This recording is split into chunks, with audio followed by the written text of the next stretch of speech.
mind that I didn't know how much Nike Air Force Ones cost. I don't know anything about them.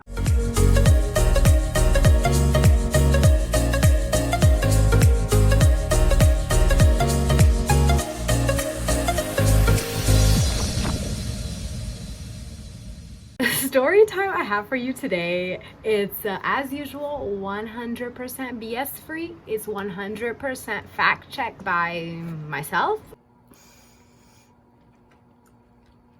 Oh. You know, guys, I would never sell you one of those clickbait story times. This is all true. This is what happens to me when I'm traveling, and I just love every minute of it. I really do. So today's story time is about the time I bought Nike Air Force Ones from a hobo in London. Let's get started. You're gonna love this one. Okay, so I'm gonna set the scene for you guys. So I was in London for a training course, but I was also visiting some friends. I was there last August, end of August to beginning of September, actually, about a 10-day long period, of which the training course was only 3 days. So I had a week to go out and about, including, you betcha, the Notting Hill Carnival. I did not miss that. I booked my flight, specifically my flight left at 6 a.m. in the morning, and it was the cheapest flight. There were other flights that would leave at later times on later days of the weekend, but they were more expensive, and I would also miss part of the carnival. I'll tell you how that played out into how I got my Air Force Ones from the hobo, and I'll show you them. I have them right here right now. Oh, they're so nice. I love to look at them. I honestly, like, I understand now why people, you know, they just love their shoes. Oh my god, listen to all those police sirens. I'm just gonna wait for them to finish. 2 hours later. All right, so now that the police have caught their criminal, I can continue. So I don't even know where I was. Yeah, basically I want to explain. So why I mentioned the Notting Hill Carnival was also because it was sick, but because I want to tell you how they tied into my purchase of these shoes. So I was at the Notting Hill Carnival, and the last time I was in London in June, my friends told me about it. So when I heard about it, like, okay, it's gonna be a huge party on the streets. I'm already gonna be in London for a training course. I'm coming early, like, here I am, expect me. So I knew that I was gonna go to London, like, for this, why not come a few days earlier and go to the Carnival Festival? Why not? So I did.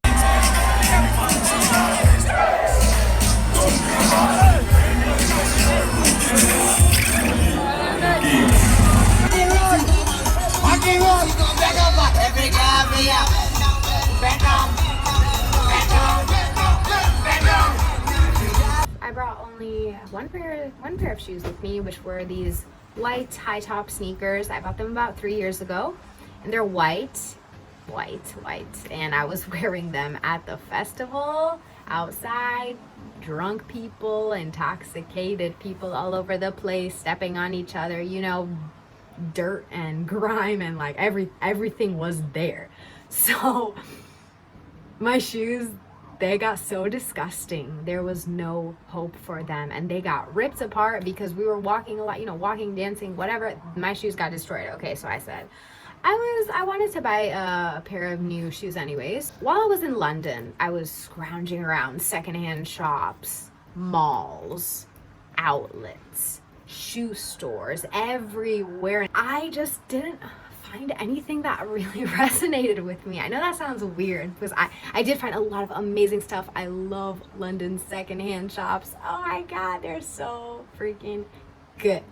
Okay, but I didn't find any type of sneaker that resonated with me, and I did have this clear image in mind, which was a white high top, okay? Preferably like a chunkier shoe. I wanted this specific look to my sneakers, like I'd had before, the ones that got destroyed. So I was looking and looking. Then it was one of my last days in England, and my last day in London, actually. It was a Sunday, and there was markets and markets and markets and markets everywhere, the Sunday markets. So I went to 3 of these markets. 2 of them were indoors, and 1 of them was outdoors. And it was just like Nothing. I just didn't find anything that I wanted. And, I'm like, okay, if I can't find it at the secondhand shops, if I can't find it at the stores, if I can't find it at the outlets, if I can't find it at the markets, then I'm not finding the shoes I want in London. I'll just buy them online or something. So then I'm just walking around the street. I just checked out my last market and I had a glass of passion fruit juice with the seeds and everything. Oh, it was so good. I was feeling good walking down the street. No shoes, but I was feeling good. And I'm walking to go see some graffiti. So I'm walking past, I see to my left another really like I don't want to say ratchet looking, but it was just this market where people just had stuff. Like it was just like a flea market almost, but that I don't really know how to explain it. It was just their stuff. To my right were two men on the sidewalk also selling some various items. And I'm like, oh, okay, that's interesting. All right. And they were selling them out of their suitcases. So it was literally like there was a suitcase one man had that you would take on your flight, on your holiday destination.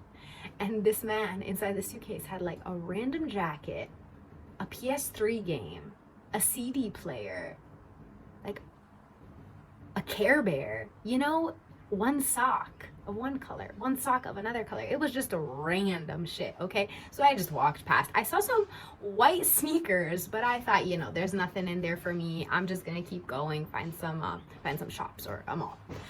And so after I saw that graffiti that I wanted to see, I was looking at the shops in the area. I wasn't feeling anything. So I said, okay, let me head back and let me take that same street and have another look at what those guys were selling, just for fun. Just go into that flea market. Who cares? Like, even if I don't buy anything, like, it's just a fun experience. And so I'm walking back, and immediately what catches my eye is a white shoe. Now, not two white shoes, one white shoe. Okay, one white shoe, and it was out of one of these men's suitcases. Now, the man, I don't even know how to describe him to you. I know I'm just saying hobo for like comedic effect. I'm not sure if he was homeless. I'm not sure if he had somewhere to stay. I'm not really sure what his situation was, his life situation. But he was selling random stuff out of a suitcase on the street. So I don't really know what was going on, but I said, let me just have a look. So I looked, I saw this one white shoe. And this one white shoe was this white shoe.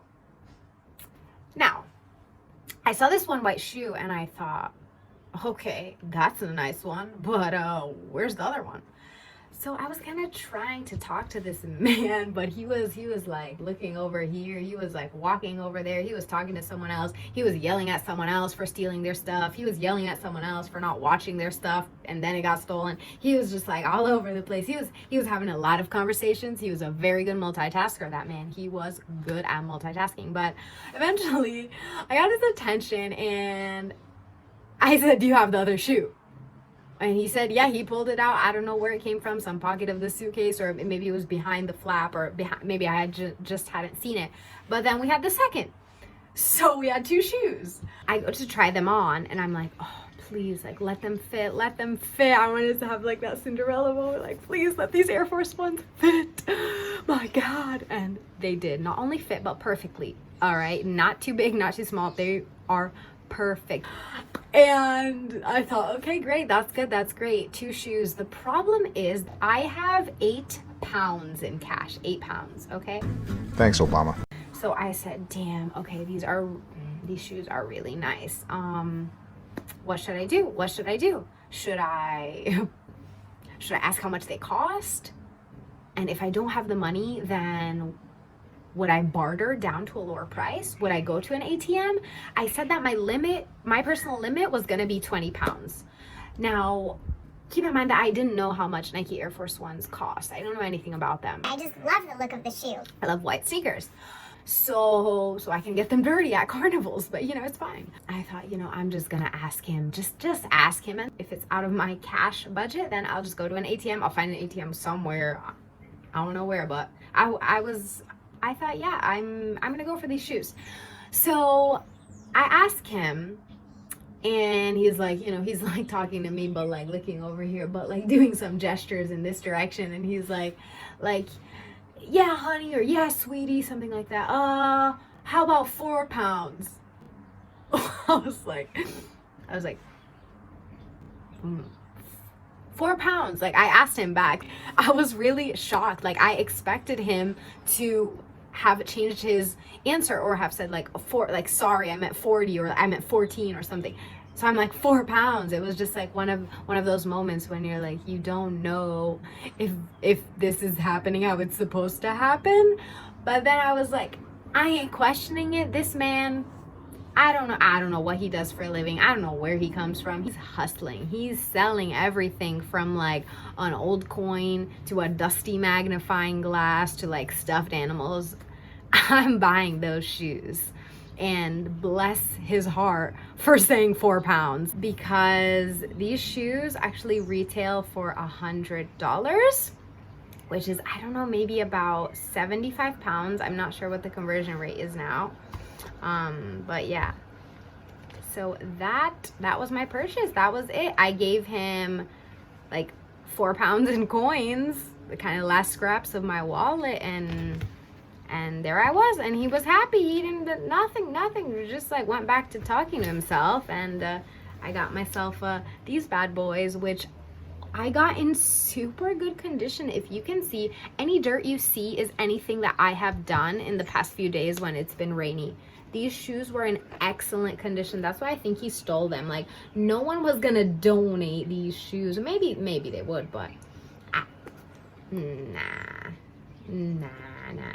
The only thing is they didn't come with shoelaces, so I added the shoelaces myself. But other than that, just customized them a little, and I love how they look. So like I said, they are in absolutely perfect condition. That's why I think he stole them or got them in a way he shouldn't have gotten them, but whatever. He's hustling, he's out there. I don't know, he's gonna get his karma or not. I don't know. I'm not there to judge where he got them from, how he got them. I'm just a customer. I'm just there to buy. So that's the story of how I bought Air Force Ones from a hobo in London. I hope you guys enjoyed this one. I love these shoes so much. I think if I ever lose them, or if they get stolen, or if they just get worn out, I'm gonna buy them again. Thanks for watching, guys. Remember, if you like this video, you can like it. If you dislike it, you can dislike it too.